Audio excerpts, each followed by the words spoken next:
everybody. Al Pod. We're here. We're live. It's another beautiful Friday. And I got my brother Far Left Al right here, non-binary. I'm Far Right Al, and this is where we meet in the middle. Yes. What are we talking about, Far Left Al? Oh, dude, today you're running. I got one dilemma with work. Man, I'm really thinking if I need to get back on Instagram or not. I've been Instagram free for 5 years, and it's been the best 5 years, dude. But yeah. Every time I think I need to for business, like I have the business one that I go on, and for me, that's enough, dude. Like, I was talking to my friends about it, and they're like, dude, there's a lot of good content and like life-changing stuff. When I see anything on Instagram now, I've never seen one thing I've cared about. Anytime I see anything anybody posts, I'm like, nobody cares. Nobody cares. Am I in the minority though? So I think it's it's a dilemma for sure, because you're protecting your mental health. Yeah, it was all about just my time away from the screen. That's why I gave it up. You also have to protect your business. Yeah. So it's like you fire up the Instagram, hours of your day that you could be spending with your family are going to be linked to this account. And Instagram's highly addictive. People talk all this crap like TikTok this, TikTok. No, Instagram is just as addictive, man. 100%. Do you remember when Instagram was only pictures? I was going to say, I got off before stories were a thing. Yeah. So I'm assuming if I refire it up, I'm going to have about 1,000 images to delete because there was no stories. So I would post every day. Like there's a post every single day. You have a fairly large account too, right? It was like around 25,000 then, but like how many of those people got off? Like I wouldn't be surprised if, I really don't know, man. It could be 10, it could be 15. I would say somewhere in there now.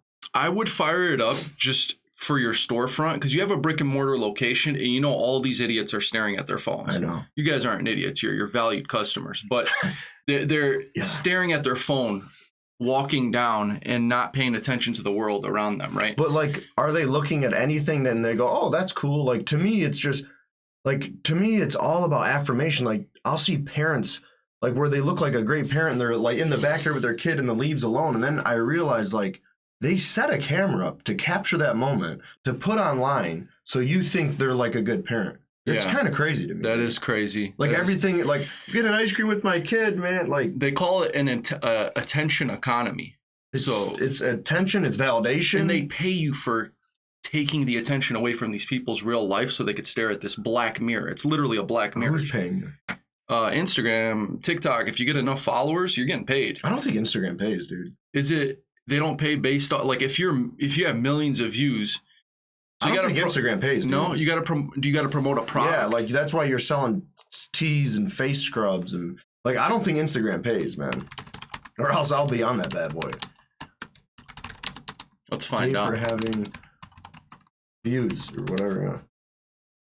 The number of views on your Instagram content doesn't directly translate into earnings on Instagram. However, they help determining your earning potential. More views, more engagement. Yeah. So you got to advertise something. So just selling something. Dude, just focus on it like this. Like you're a business. It's the 90s. You're trying to put an ad on the TV for people. Yeah, I agree, man. It's just one of those things. Just don't get caught up in the comments. And I don't think. I don't care. No, you got enough discipline. I don't care. Fire it up. Yeah, I have a lot of discipline. That's for sure. But what bothers me is then I'll have 3 accounts. Okay. 2 stores and my own. That's a lot. But I was thinking about making it where I even put in there like live Monday and Friday. So I only go on my personal maybe like Monday, Friday. So if you want to talk to me, if it's not on Monday or Friday, if you send me a message for whatever reason, that's the only days I'm responding. Why don't you merge all your storefronts into one account and then just a different location? Yeah, I think that's the move. The issue is with Facebook ads, storefront locations can be different, but that is the move because it's annoying. I got to post one thing on this Instagram, then the next on this, instead of having it be one and just say, hey, we have 2 locations. And your employees have a lot of free time when they're here too, because when I walk in, they're usually like studying or they're on their phone. Doing drugs. Yeah, ketamine. Have them focused on like, all right, we need engagements on our Instagram. So when it's downtime, log into the app. There could be some of that, yeah. Yeah. Anyway, so I've been saying I'm going to get on for a couple months. I haven't pulled the trigger because every time I'm ready to pull another trigger. But anyway, dude, I get it. I hate social media, dude. I'm addicted. I'm addicted to social media. And I don't even have a big following. And I'm like trying to I'm trying to get the pod going. I'm trying to, get our name out there. But at the same time, it's like when something hits 7,000 views, I get an endorphin rush. Yeah. I'm like, whoa, we're getting. I was dude, I was fully addicted. And I remember being like, when I have 5,000 followers, I'll feel great. Then it was 10. Then it was 15. Then it was like, hey, if I ever get to 20, like you're talking about that a lot.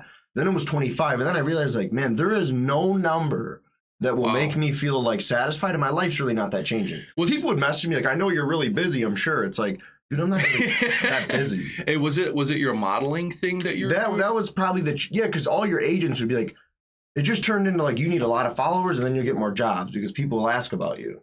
So you're chasing this like endless cycle of never enough. And it's really just kind of BS. I mean, I would make side money making plans for people and that was fun. I enjoyed that. I do a little bit of that now. So I would love to increase revenue from that. But like, man, you chase numbers. I would do it. I would reactivate it and follow your online order increase. Because the majority of these people live nowhere near your place. I would assume your storefronts. So. It would help the business. And retail's tough. Like you need, like give it a test. I would hate to look, maybe I'd just let's give it 9 months for the year. Mm-hmm. If we went up 10%, you got to keep it. Exactly. Yeah. Numbers don't lie. But you know who does? The media. You know what we just found out, guys? Just last night, I was searching the trusted media. We had a crazy attack. Russia had some terrorists do some horrific We covered things. The shooting thing. There's nothing since then, We right? covered the shooting thing, but now Russian warships are entering the Red Sea amid Houthi attacks. I don't know what that means. Houthis are typically Muslim. The people who created the attack, who did the attack, were Muslim people. Now, is Houthi a extremist group, Al, or is Houthi what does Houthi mean? I think it's Yemen rebels that protect their border of the sea. They're just south of Saudi Arabia. But it's not like a branch of the military. Like these are like rebels. Like it's like a lower class military. You know what I mean? Like you got our military that has like.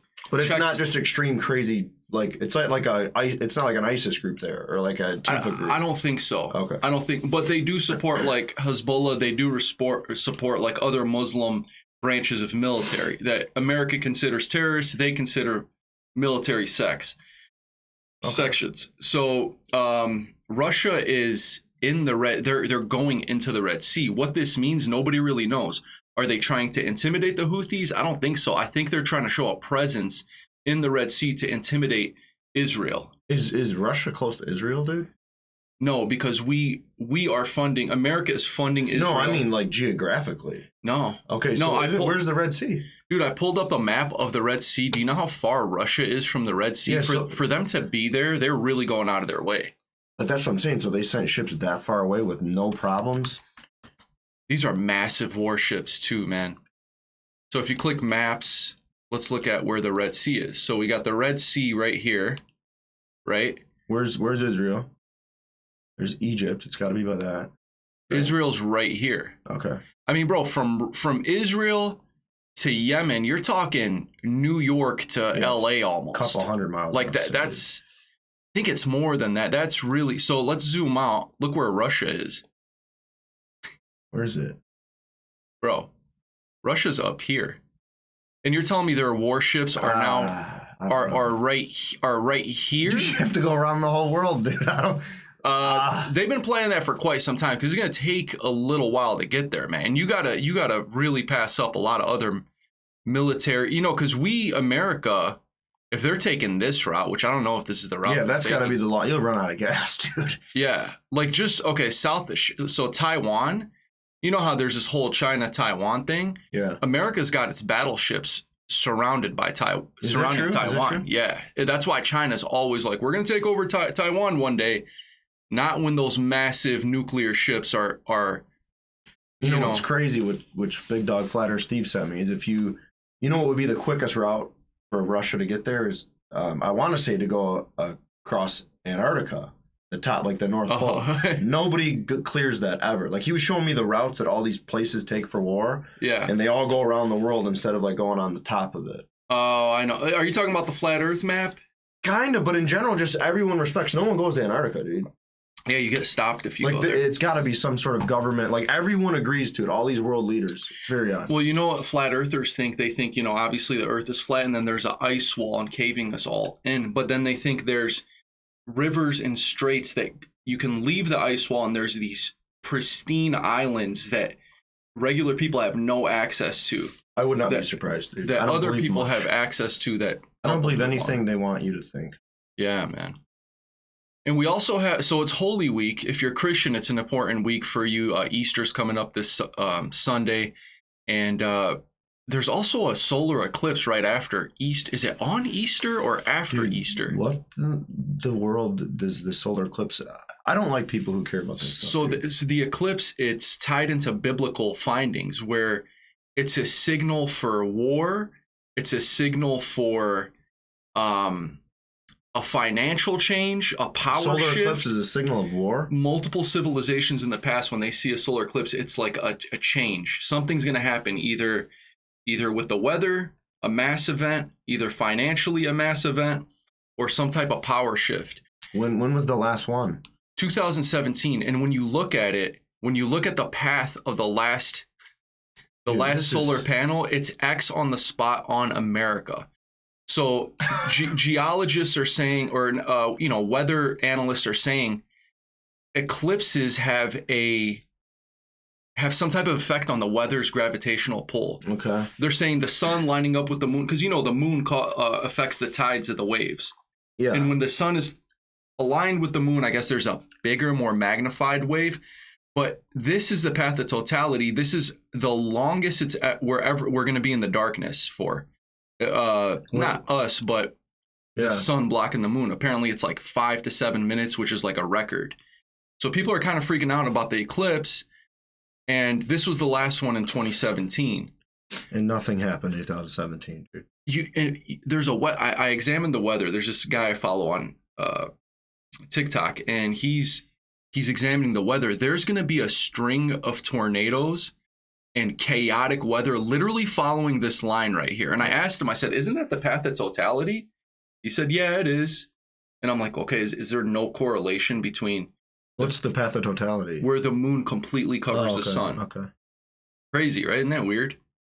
Yeah, I'm not too in, like, that's, I don't know. It's a little conspiracy theory. Yeah, I mean, there's a lot of like people, a lot of girls get into that stuff. Like, well, it is a full moon, so people are acting crazy. I'm like, what? Oh, you're a Scorpio? Oh, you're very vengeful. You're an idiot. Seriously, dude. That stuff's always really, really weird. PBD actually cares about what people say. Yeah, he's like, when were you born? I know. And he like tries to correlate it. It bothers me, man. It's, because they changed the calendar. Oh, you're a Scorpio. Yeah, so that it's means a little nothing.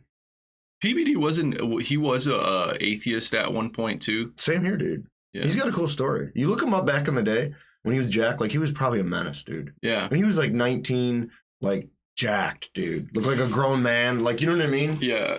I love my wife. She's always trying to figure out like if I'm okay. Because once in a while I have like shortness of breath and I'm like, can we just stop planning and talking for a second? I'm like, I think I'm having like an anxiety attack. It's kind of tight right here. And she's like, and when I use that excuse, right here. I used that excuse several times to get out of a conversation. She's like, let's examine your day. What do you do?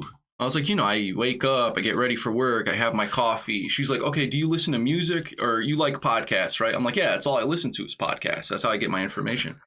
What's your favorite podcast? I pulled up PBD for my wife and she's sitting there like, she's like, you want to know why you have anxiety attacks? She's like, look who you're listening to hours upon hours every week. Dude. I have to say that I've stopped listening to a lot of stuff because it is stressful. It's doom and gloom. And it's always kind of the same thing.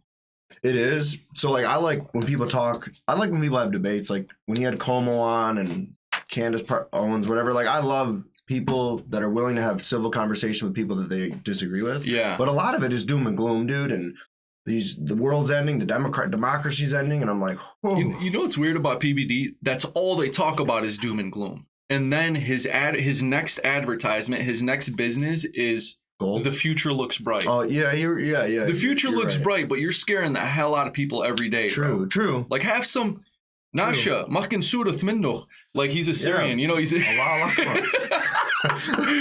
he's he's always speaking Assyrian, but his Assyrian is like fractured in its. I love him though. Like I do love him. He's essential. I love what he's doing, but I don't listen to his podcast driving into work or leaving anymore because it is a lot of it's anxiety filled, dude. Yeah, so that's some good feedback for him. Yeah. I mean, get to more conversations with people you disagree with. I think that's where there's growth. I mean, but at the same time, I'm not gonna lie, man. I did think a lot of the stuff that they're talking about that are everyday life, 4 years ago I thought was exaggerations, and now it's real, man. It is Like real. the Man. crazy like sexuality and drag stuff. It's out of control. It is like, I mean, you got to talk about it. It is a problem, but I just used to roll my eyes and be like, okay, it's not really happening. Oh, we have bathrooms for both. I'm sure it's That bathroom one in a thing million. is weird. It's real though. It's freaking real, dude. So you know how like they say trans people and these drag people, they're trying to come after your kids. Yeah. I don't think they can influence kids because I specifically remember being a kid. Dude. My mom took me over to her friend's house, and her friend had this brother. He was probably like 48 years old at the time. And we're just sitting around. I'm a little kid. I'm like 7 years old. I'm just sitting there. And the most flamboyant guy you could imagine. I don't even want to get into what he looked like, but he went into the back room and he dressed into belly dancer stuff. And he started dancing in front of me like a grown-ass man. And Your mom was there? And my mom was like laughing, looking at me. And I was a kid and I was sitting there looking at him. And I kept looking at my mom and looking back at this guy. And I'm like, what is this? As a kid, I'm like, this is so weird. And I left with my mom. I'm like, Mom, what's up with that guy? Like but my mom wasn't like, no, you have to accept him. This is a community of people. They're normal. My mom told me like, this is strange. He's a grown man. I know you've never seen grown men act like this. He's a nice guy, but he likes other men. That's what, and I'm just like, I don't know, dude. I think children are the most impressionable. Dude, if you had a mom that was telling you, well, that's what people like, and you can like that and you're promoting, you could talk me into anything as a kid. You could talk a kid into anything, dude. You could. They believe in Santa Claus, the Easter Bunny. If you can believe it I mean, think about it. You can make your kid and push your kid into anything. You tell them you're in the wrong body. Yeah. Like, dude. I knew it was wrong. You just weren't curious into it, yeah. But as a kid, I knew what I was looking at was not normal. But what if your mom was telling you that's normal? When you get older, you're going to like to. Exactly. And then you start looking online, which wasn't back then. It's all over and you see the place. all these dudes like that. And you see I'm like, drag shows. It is normal. The drag stuff bothers the fudge out of me, dude. Anyway. Drag racing, guys. Drag racing, yeah. Let's transition into the next topic, guys. So you told me, like, Al, let's get a financial scope of this podcast and see where our heads are at. And we're decent sized investors into XRP. So I did a little more research into XRP. I hope it's good, Al. I mean, I got a lot of people that. The SEC is requesting from Judge Torres a $2 billion fine. A $2 billion fine from XRP. You're trying to destroy the company. You're hurting shareholders. You're supposed to protect investors, SEC. You're literally coming after investors by finding this company that we know is a good company, and you're trying to destroy them by issuing a $2 billion fine. That judge is not going to, there's no way. You even said it in our last podcast. We're reading an article, and you said U.S. case law favors lower penalty. Yeah. So if U.S. case law favors lower penalty, they'll still have to $2 billion is ludicrous. Yeah, 1.95 billion fine and final fine. That's absurd, man. So it looks like company will file its response to the SEC motion next month. So then we get to hear what they say, which is most likely going to be you're going to just settle it. Dude, that's a lot of money, dude. That's too much money. What's your boy Garlinghouse worth? I think the company overall, somebody told me the company's done with if it's a $2 billion fine. But when I looked into the value of the company, it's in the billions. It's multiple billions. I think that's like 30% of the company's net worth. Like maybe we can Google what is Ripple Labs net worth. But well, what's your news, man? You know what's interesting? Yeah, is that lawsuit. Is that the news? So now it's just a waiting game. It's just a waiting game, and this is going to go on for the rest of the year, dude. Because anything lawyers, then they have a month to respond. Then they have a month to respond, and then Torres delays it a month, and then we're into Christmas, and the world ends. Yeah, we're at the end of the lawsuit for sure. We're in the sunset. I do agree it's going to be this year. But we could miss another bull run. That's possible too. The price could be completely suppressed, the market to everything. We're gonna sit back and watch all these altcoins go boom, boom, boom, boom. Does your boy Blockchain have a Twitter? Yeah, Blockchain backer. Let's see what he's got to say, dude. Blockchain the is biggest fraud, man. He's really not, but I'm not a fan. Al, if you really listen to his videos, man, he can make you some money. How? Bro, he hasn't made himself money. He's been working for 4 years that XRP is going to go to $3 to $9. He has, dude. man. He has made money. Literally, the saddest video I ever heard was he's like, my daughter always asks me, when moon, dad? Like, you're working so much. That was 4 years ago, dude. You've made nothing. The coin has not gone up, man. You know why I respect blockchain backer? Because unlike all these other guys, Variable Bull, there's all these other guys that used to pump XRP so much, talk about it, they abandoned it. Did the Variable Bull? They don't talk about it. He said he's not making any more XRP content. He's like, it's like kicking a dead horse. I've said everything there's need to say about the coin. My viewers want something new. No, they don't. They want you to be if it's the truth, tell us the truth. A source of information for what they're going through. Blockchain backer never abandoned Ripple. And there's another. He's going down with the ship, bro. It's called mental illness, dude. I guess you know what I mean. That guy's not a quitter, man. He smoked till the day he died. I guess I'm acoustic too, right along. But I love it if he's true. That's great, man. But he's still talking about it. I mean, we need him because I don't know. Liquidity pools. Don't even know what that means. Liquidity pools, dude. Just meaning people selling. I think it's the source of funds. Near zero fees, Deegans on XRP, bro. XRP ledger, He's just they're talking about the XRP. He's talking about the XRPL. The XRPL, you can like build on it. You can create different tokens on it. You can on every network, dude.